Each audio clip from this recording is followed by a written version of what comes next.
I'll be commissioning what's called the wine press. A wine press is basically you got a grape, and that could be a chapter of the Bible, right? That grape is crushed to make juice, grape juice, right? This crushing is basically what we call deriving or extracting the principles, the values, the moral. That's the juice. And then the final part of the juice is taking the juice now and fermenting it. Fermentation. Right, and creating the wine that we can drink and get drunk on. So the principle behind wine is that when we're at a party, when there's no wine, it's not quite the party. People are still stuck in their natural uptightness. But once you give them a bit of wine, people loosen up and start to connect and bubble. So the capability to connect, or the capability to perform or to be, this is capability, is now what we create when we make content or music or content inspired by the principles extracted from the chapters of the book. This is what the wine press is. My niggas. You see, so I interpret, understand principles, and I'm gonna go down to, this is to fulfill again what is said about the nigger that's coming in Revelation, that will have these garments soaked in blood from treading the winepress of God. This is that winepress. So if people are wondering, hoping that there's some nigger who's gonna be dripped in the blood of people walking over, I mean, come on, niggas, get the principle and see how that idea is applied. Now get the idea and apply the idea in the appropriate context. Don't get the idea now and try to copy it and try to. That's illustrating. Don't illustrate. That's illustrating most of the time. It can be quite harmful, because what I saw on the movie, I would try to do it in real life and illustrate that, yeah, this is how the nigga killed the nigga in the movie. And I'll stab him. Alright, that can be very bad. Illustrating can be very dangerous. But demonstrating can be like, oh, so the guy killed the guy in the movie, so this is how I apply the idea in this particular context. So, you see how we're going to make wine. And this will be all the chapters, like one thing of grapes. There will probably be a book. And as we crush the grapes and we extract the principles of the values, we are able to create wine, which is content, music. To give you an example. Boom! I was reading a story about Sodom and Gomorrah when Abraham was defending, and this is chapter 18, Genesis. Abraham is defending. So we see now, we're not going to go into the debate whether Abraham was real, what year it was. The Bible is, interesting enough, written in the historical context so that it can feel close to home. So we know it's like this happened in the past, and we anticipate to have the promises of the Bible happening on this planet. It's not just a, like I'll give you an example, Game of Thrones, where we know it's a fictional setting. We don't expect, we don't expect anything that's happening in that reality to interface or come into our reality. We don't expect that. But the Bible is written in the historical context so that we can have an expectation that in this reality we can experience, or we can expect, the promises or what's anticipated in the book. But let me not digress. I just did digress. We're 30 minutes in. And now it's come to 2 points. We've got 4 more points to go with this sermon. story about Abraham. Like, I'll be reading the chapter where Abraham is negotiating with God. Hey, sitting down like, whoa, hold up, God. Like, look, man, I know you're about to go fuck shit up in Sodom and Gomorrah and because it's fucked up.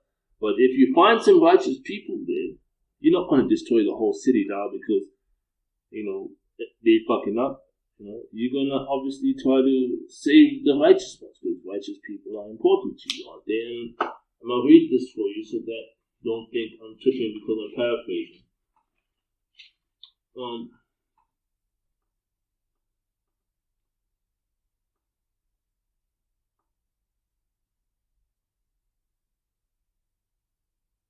So it says here in verse 20, it says chapter 18.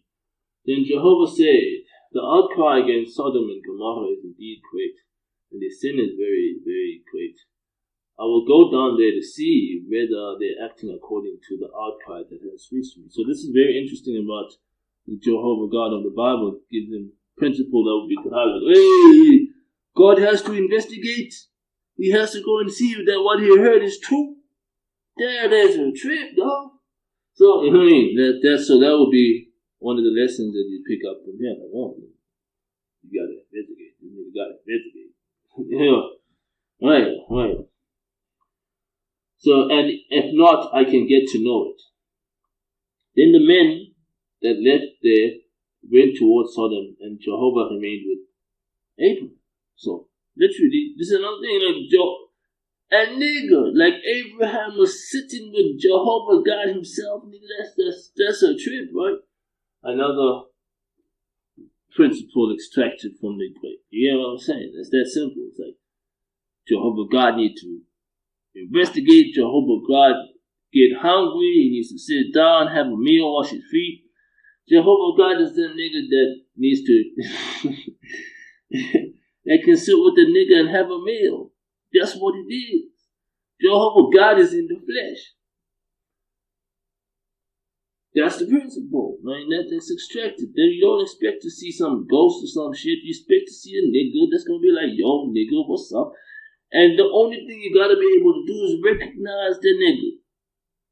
That's the moral of actually chapter 18, that Abraham was God's friend because as he was walking past, it's not like God came and knocked by his door and said, yo, nigga, what's up? That's Jehovah God, man. Yeah, like, let me convince you, it's Jehovah God. Look at the tricks I can pull. No tricks.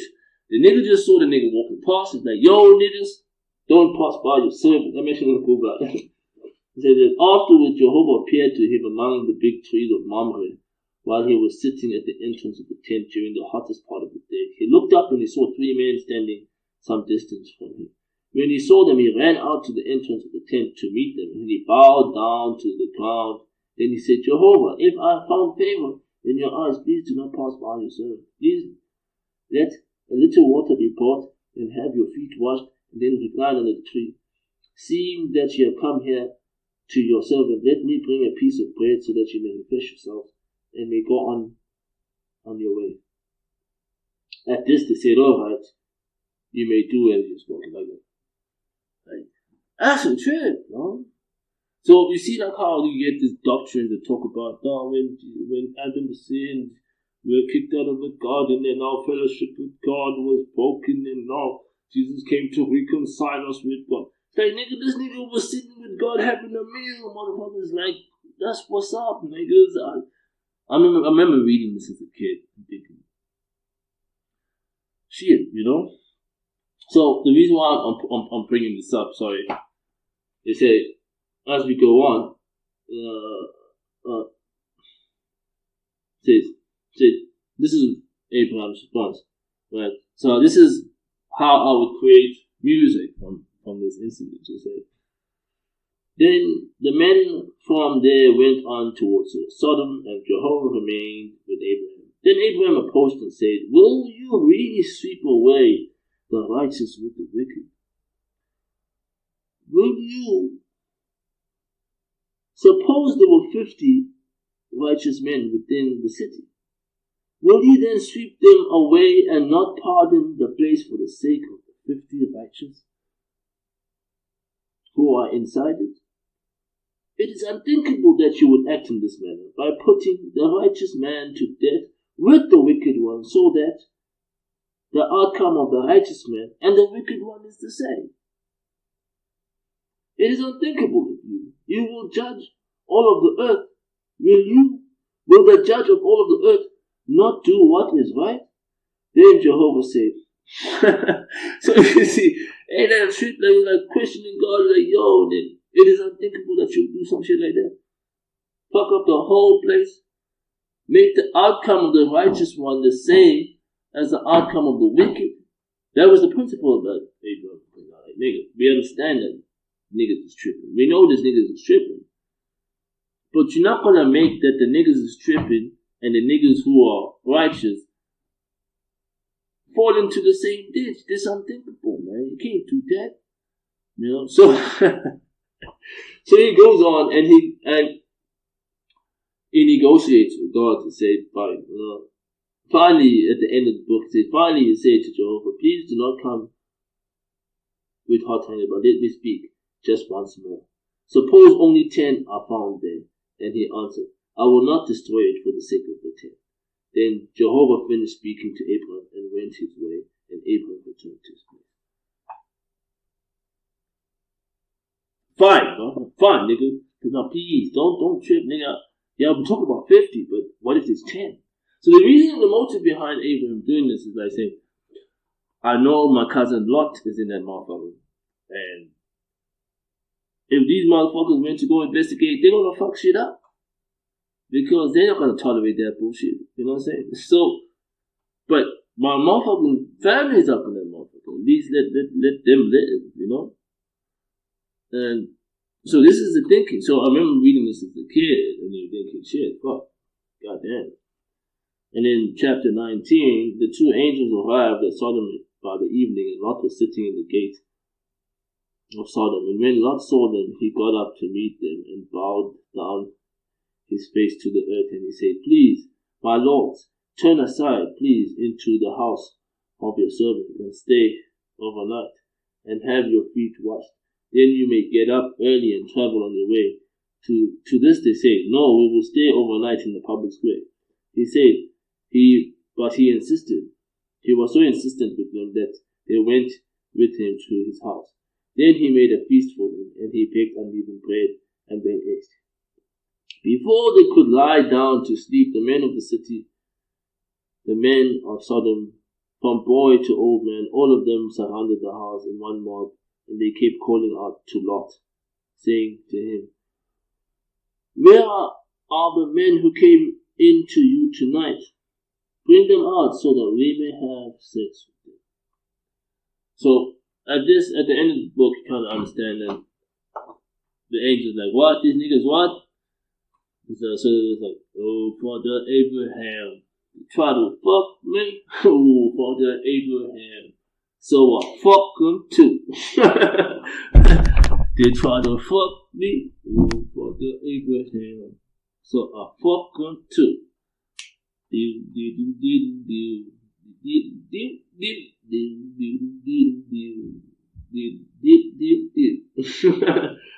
Oh, Father Abraham. They try to fuck me, for the Abraham. So I fuck them too. So this is God's reply to Abraham's request. Abraham made as much supplication to get his cousin Lot saved. But because the niggas in the city wanted to fuck him or fuck his companions, or the angels that he was with, the holy ones he was with, He couldn't allow that. So I think how the book ends is basically, or how the chapter ends.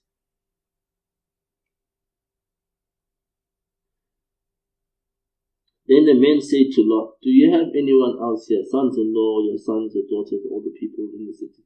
Bring out of this place, for we are going to destroy this place, because of the outcry against them has indeed grown great before Jehovah, so that Jehovah has sent us to destroy the city.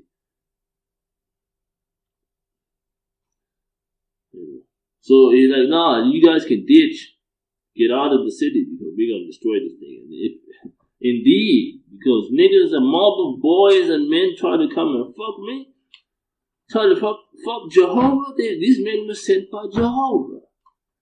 You know, and we can imply that these are angels, these are men with the spirit of true sons of God. These are not ordinary men. These are supernatural men that have supernatural capabilities that represent or are the hand that execute things on behalf of Jehovah. These guys decided, fuck the Abraham. They tried to fuck me, fuck the Abraham. So I fuck them too.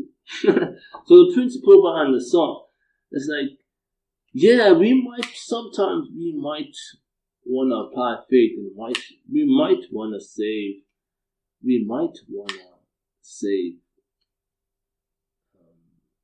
things that have been degraded. We might want to save people from being destroyed, or save institutions from being destroyed.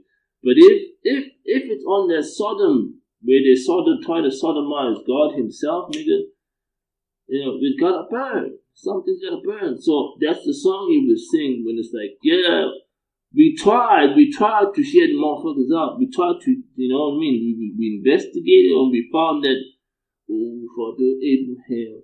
They tried to fuck me, for the Abraham. So what? Fuck them too. Yeah. You get what I mean? So that's the wine press. Right? That's really what the wine press is about.